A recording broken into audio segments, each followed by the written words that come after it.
Hello students, कैसे हैं आप लोग। आई होप आप लोगों की पढ़ाई बहुत अच्छी चल रही होगी। आज हम टेस्ट नंबर 16 सॉल्व करने वाले हैं, तो चलिए शुरू करते हैं। टेस्ट नंबर 16 है और आपको बताना है कि आपने 20 क्वेश्चंस में से कितने क्वेश्चन क्या किए हैं, करेक्ट किए हैं। चलिए आइए देखते हैं। अकबर की धार्मिक सहिष्णुता की नीति के बारे में 3 स्टेटमेंट है, आइए पढ़ते हैं। पूछ रहा है कौन सा सही है। ठीक है। अकबर ने अपने शासनकाल के आरंभ में गैर मुस्लिम पर से जजिया कर हटा दिया था, तो ये बिल्कुल सही है। फिर उन्होंने विभिन्न धर्मों के विद्वानों के साथ विचार विमर्श करने के लिए इबादत खाना की स्थापना की थी। किसने? अकबर ने। तो ये भी क्या है, बिल्कुल सही है। फिर है सुलह एक कुल सिद्धांत ने किसी भी धर्म के प्रति राज्य के पक्षपात के बिना धार्मिक सद्भाव को बढ़ावा दिया है। ये भी क्या है हमारा, करेक्ट है। इस तरह से करेक्ट आंसर क्या हो जाएगा, ऑप्शन नंबर डी, ऑल। ठीक है। फिर देखिए मनसबदारी प्रणाली के बारे में एक क्वेश्चन है जो कि काफ़ी इंपॉर्टेंट क्वेश्चन है, याद रखिएगा। मनसबदारी से क्वेश्चन बहुत पूछे जाते हैं, ठीक है, रिपीटेड ईयर्स में। देखिए, जात पद अधिकारी की व्यक्तिगत स्थिति और वेतन निर्धारित करता था। ठीक है, जो जात नामक एक पद होता था वो अधिकारी की क्या करता था, व्यक्तिगत स्थिति एवं वेतन को निर्धारित करता था। सही है।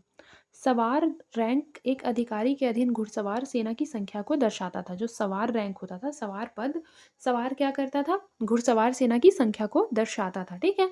लिखा है सभी मनसबदारों को विशेष रूप से जागीरों के माध्यम से भुगतान किया जाता था। देखिए, सबसे पहली बात तो सभी को हमको मार्क करना है, विशेष रूप से मार्क करना है। ठीक है, मैंने बताया ना ये एक्सट्रीम वर्ड है और एक्सट्रीम वर्ड जनरली क्या होते हैं, रॉन्ग होते हैं। प्लस आप कॉमन सेंस लगाइए कि क्या ऐसा हो सकता है कि सभी मनसबदारों को हम जागीरों के माध्यम से ही भुगतान करेंगे।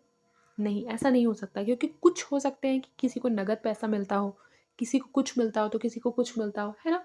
तो ये तो हमारा रॉन्ग हो जाएगा अगर कॉमन सेंस थोड़ा भी लगाएंगे। और अगर हम थर्ड को एलिमिनेट कर रहे हैं तो हमारा करेक्ट आंसर निकल कर आया ऑप्शन नंबर बी।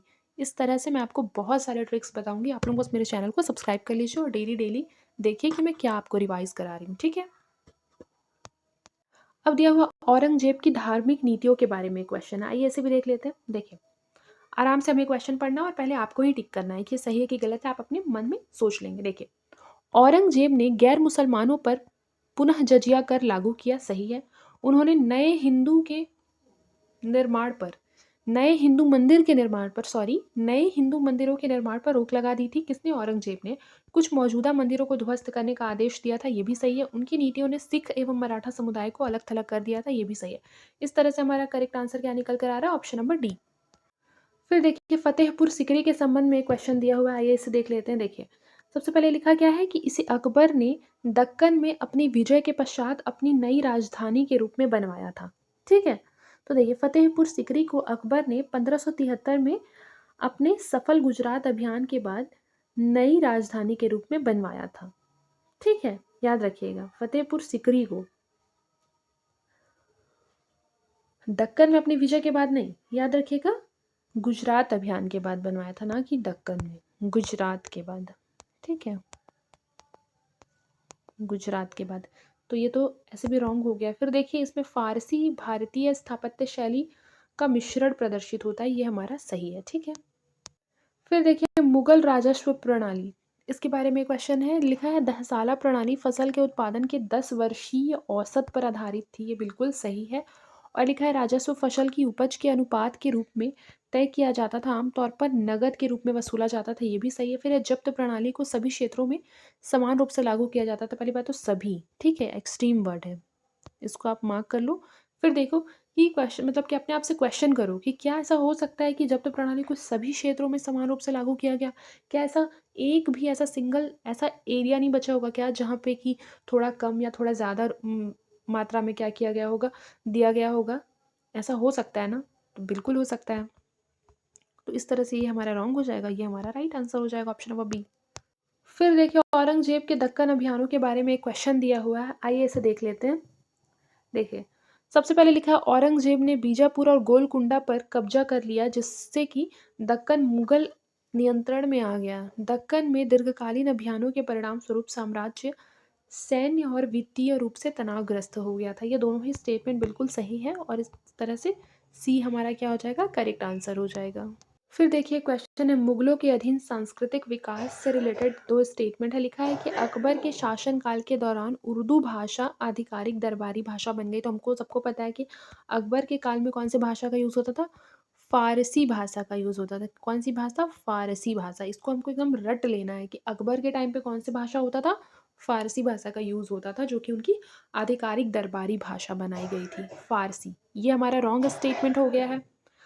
और फिर देखिए, जहांगीर के शासनकाल में मुगल चित्रकला अपने चरमोत्कर्ष पर पहुंची, जो प्राकृतिक चित्रण के लिए जानी जाती थी। ठीक है, इस तरह से ये क्या हो जाएगा? हमारा करेक्ट स्टेटमेंट हो जाएगा, इसलिए ऑप्शन नंबर बी क्या हो जाएगा? हमारा करेक्ट आंसर हो जाएगा। निम्नलिखित में से कौन-सा क्षेत्र जो है वो मुगल और सफ़ाविदों के बीच का विवाद था? ठीक है, मुगल और सफ़ाविदों के बीच का विवाद। तो देखिए, कंधार। कंधार जो था वो मुगल और सफ़ाविदों के बीच का विषय था। ठीक है। फिर देखिए, मुगलों की विदेश नीतियों के संदर्भ में निम्नलिखित कथनों पर विचार कीजिए। ठीक है, तो देखिए आइए। सबसे पहले लिखा है, मुगल शासकों ने ओटोमन साम्राज्य के प्रभाव का मुकाबला करने के लिए सफ़ाविद साम्राज्य के साथ राजनयिक मिशन बनाए रखे थे। ठीक है, तो ये हमारा सही नहीं है, क्योंकि मुगलों और सफ़ाविदों ने समान सांस्कृतिक और धार्मिक संबंध साझा ज़रूर किए थे। और मुगलों ने अक्सर विशिष्ट क्षेत्रीय मुद्दों जैसे कि रणनीतिक शहर कंधार विवाद पर सफ़ाविद का समर्थन मांगा था। ठीक है, लेकिन ये बोलना कि मुगल शासकों ने ओटोमन साम्राज्य के प्रभाव का मुकाबला करने के लिए सफ़ाविद साम्राज्य के साथ राजनीतिक संबंध बनाए थे, तो ये गलत है। सिर्फ इसलिए नहीं बनाए थे। ठीक है, उनका और भी सांस्कृतिक और धार्मिक संबंध था, जिसके लिए उन्होंने ऐसा किया था, तो ये हमारा रॉन्ग स्टेटमेंट हो जाएगा। फिर देखिए, मुगलों ने आरंभ में यूरोपीय व्यापारियों के साथ सहयोग किया और उन्हें तटीय क्षेत्रों में व्यापार करने की छूट प्रदान की। इस तरह से जो ऑप्शन नंबर 2 है हमारा, ये सही हो जाएगा। ठीक है। पानीपत के युद्ध के बारे में निम्नलिखित कथनों पर विचार करना है। आइए देख लेते हैं क्या क्या बोल रहा है। सबसे पहले लिखा हुआ है कि पानीपत के प्रथम युद्ध में भारत ने मुगल साम्राज्य के आरंभ को चिन्हित किया। यह बाबर और राजा हेमू के बीच लड़ा गया था। तो देखिए, सबसे पहली बात तो पानीपत का जो युद्ध था, ठीक है, प्रथम युद्ध, वो 1526 को लड़ा गया था, ये जैसे हमें पता है। ठीक है, और आपको पता होगा कि ये किसके किसके बीच लड़ा गया था? यह बाबर और इब्राहिम लोदी के बीच लड़ा गया था। इसको याद रखिएगा, बाबर एंड इब्राहिम लोदी। ठीक है, तो इस तरह से राजा हेमू तो रॉन्ग हो जाएगा ना, तो ये हमारा फर्स्ट स्टेटमेंट क्या हो गया? रॉन्ग हो गया। अब देखिए, अगला स्टेटमेंट देखते हैं। अगला स्टेटमेंट क्या कह रहा है? कह रहा है कि पानीपत के तृतीय युद्ध के परिणाम स्वरूप उत्तर में मराठों की आगे की प्रगति रुक गई और उनके क्षेत्रों में अस्थिरता का दौर आरंभ हो गया था। याद रखिएगा कि पानीपत का जो तृतीय युद्ध हुआ था, वो हमें पता है कि 1761 में हुआ था। ये CGPCS 2023 में ये क्वेश्चन एकदम वन लाइनर में पूछा गया था कि पानीपत का तृतीय युद्ध कौन से सन में हुआ था। सेम यही क्वेश्चन पूछा गया था। ठीक है, तो इसको याद रखिएगा। ऐसा नहीं है कि मतलब ऐसे क्वेश्चंस नहीं पूछे जाते, पूछे जा सकते हैं। तो आप पहला भी याद रख लीजिए, पानीपत का प्रथम युद्ध कब हुआ था? बताइए। मैंने अभी आपको बताया ना, 1526 में। बिल्कुल सही। ठीक है, इस तरह से करेक्ट आंसर क्या हो गया हमारा? Option number B. आगे बढ़ते हैं अब। अकबर की राजपूत नीति के संदर्भ में निम्नलिखित कथनों पर विचार कीजिए। ठीक है, देखिए, अकबर ने राजपूत शासकों के साथ वैवाहिक संबंध स्थापित किए थे, जिससे उनकी सत्तानिष्ठा सुनिश्चित करने में सहायता प्राप्त हुई। बिल्कुल सही है। फिर देखिए आगे क्या लिखा है कि उसने अपने साम्राज्य में धार्मिक सद्भाव को बढ़ावा देने के लिए जजिया कर को क्या कर दिया था? अकबर ने समाप्त कर दिया था। सही है। अकबर ने राजपूत शासकों को अपने साम्राज्य में प्रशासनिक भूमिका नहीं प्रदान की। गलत है, की थी। थर्ड एलिमिनेट करने से आसानी से आंसर निकल जा रहा है। और कॉमन सेंस लगा कर देखिए कि उन्होंने जब वैवाहिक संबंध बनाए होंगे, तो क्या प्रशासनिक भूमिका में उनको एक भी पद नहीं दिया होगा? ये तो कॉमन सेंस के हिसाब से भी हमें पता चल रहा है कि ये रॉन्ग है। ठीक है, तो इस तरह से ऑप्शन नंबर ए हमारा क्या हो जा रहा है? करेक्ट आंसर होगा। फिर देखिए, मुगल समाज की संरचना के विषय में क्वेश्चन दिया हुआ, लिखा है, मनसबदार कुलीन वर्गों में सर्वोच्च वर्ग था तथा उनके पास महत्वपूर्ण प्रशासनिक सैन्य शक्ति होती थी। सही है। कारीगरों व्यापारियों को उनके आर्थिक महत्व के कारण कुलीन वर्ग के बराबर सामाजिक दर्जा प्राप्त था। तो ये गलत है, ऐसा नहीं था। करेक्ट आंसर हो जाएगा ऑप्शन नंबर ए।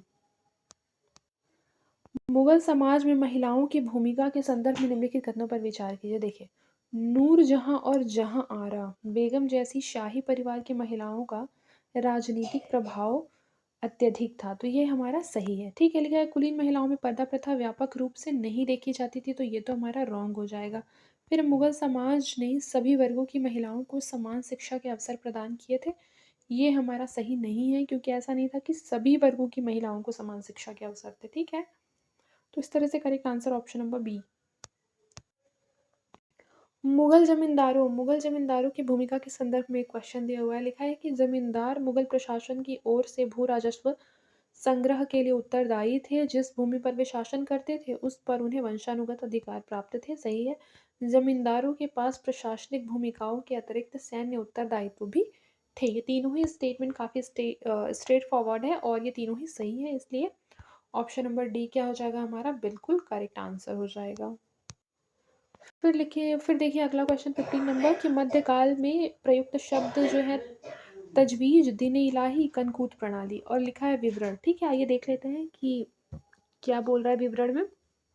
देखिए, तजवीज का जो मतलब होता था वो सम्राट को एक प्रस्तुत याचिका होती थी, तजवीज मध्यकाल में। ठीक है, तो ये हमारा सही है। फिर लिखा है दीन इलाही, मतलब था कि समावेशिता को बढ़ावा देने वाला धार्मिक सिद्धांत, ये भी सही है। लिखा है अनुमान द्वारा भूमि राजस्व मूल्यांकन, अनुमान द्वारा भूमि राजस्व का जब मूल्यांकन किया जाता था तो उसे क्या कहते थे, कनकूत प्रणाली कहते थे। ये वन लाइनर में भी पूछ सकता है, काफ़ी ज़्यादा इंपॉर्टेंट है। ठीक है, तो इस तरह से हमारा करेक्ट आंसर क्या हो जाएगा, ऑप्शन नंबर डी। ठीक है, ऑप्शन नंबर डी हमारा करेक्ट आंसर हो जाएगा। Indo Pacific logistic network pilot project निम्नलिखित में से किस संगठन से संबंधित है। ठीक है, तो देखिए सबसे पहली बात तो ये क्वाड से संबंधित है, Indo Pacific logistic network pilot project quad से। फिर देखिए भारत में एकीकृत पेंशन योजना के संदर्भ में एक स्टेटमेंट है, दो स्टेटमेंट देखिए।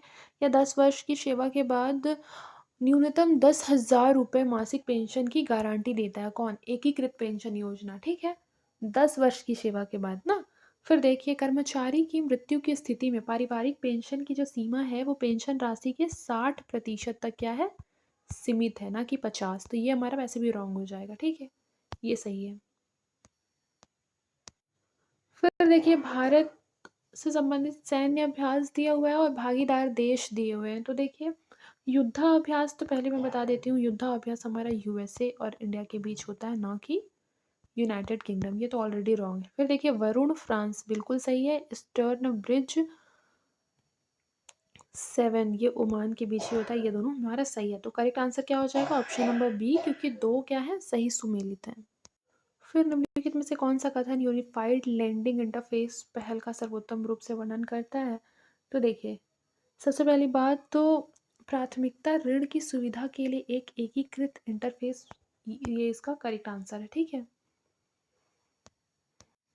फिर देखिए भारत और अमेरिका के बीच हस्ताक्षरित आपूर्ति व्यवस्था की सुरक्षा के संबंध में एक क्वेश्चन दिया हुआ है। देखिए दो स्टेटमेंट है कि यह कानूनी रूप से बाध्यकारी समझौता है और यह आपात की स्थिति के दौरान रक्षा वस्तुओं की प्राथमिकता वितरण की अनुमति देता है। तो देखिए ये रॉन्ग हो जाएगा क्योंकि हमें पता है कि भारत और अमेरिका के बीच हस्ताक्षरित आपूर्ति व्यवस्था की सुरक्षा, जिसे सोसा लिखा हुआ है, वो बाध्यकारी समझौता नहीं है। लेकिन हाँ, आपात की स्थितियों में रक्षा वस्तुओं की प्राथमिकता वितरण देगा उसकी अनुमति। ठीक है, तो ऑप्शन नंबर बी हो जाएगा इसका करेक्ट आंसर। आज के लिए बस इतना ही, मिलते हैं नेक्स्ट क्लास में। तब तक के लिए अपना ख्याल रखिए और मन लगा कर पढ़ाई करते रहिए।